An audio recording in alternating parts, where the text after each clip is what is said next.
Hi friends, ఈరోజు egg rice ఎలా చేయాలో చూపిస్తాను. పిల్లలకి ఈజీ ప్రాసెస్. ఫస్ట్ ఆయిల్లో ఎగ్స్ వేసేసుకున్నాను. 3 ఎగ్స్ ఇట్లా వేయించుకోవాలి.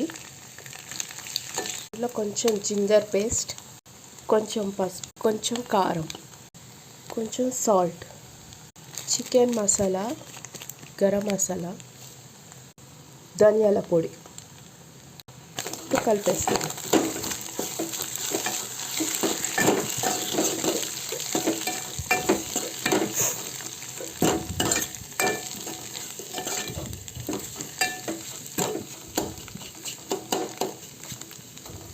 కొంచెం ఆయిల్ పైకి వచ్చిన తర్వాత ఆఫ్ చేసేసుకున్నాం. పైకి వచ్చేసేసింది. ఇప్పుడు ఆఫ్ చేసేసుకున్నాం. ఇప్పుడు ఎగ్ కర్రీ వేసాం కదా, దాంట్లో రైస్ వేసేసుకున్నాం. ఇప్పుడు కలిపేసుకున్నాం.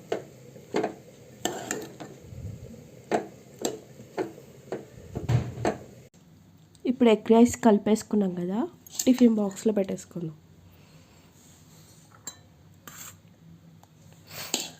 పిల్లలకి ఇష్టంగా తినేస్తారు. మా పాపకి స్వీట్ పొటాటో స్నాక్.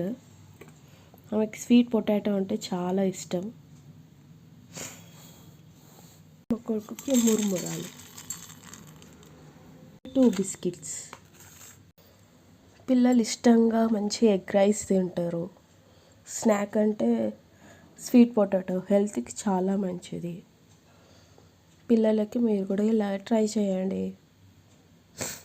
చాలా బాగుంటుంది ఎగ్ రైస్. ఆనియన్ లేకుండా కూడా చేసుకోవచ్చు. ఆనియన్ వేస్తే నా కూతురు తినదు, అందుకే ఇలా చేస్తాను ఎప్పుడు. మీరు కూడా ఇలా ఈ రెసిపీ ట్రై చేయండి, ఎగ్ రైస్.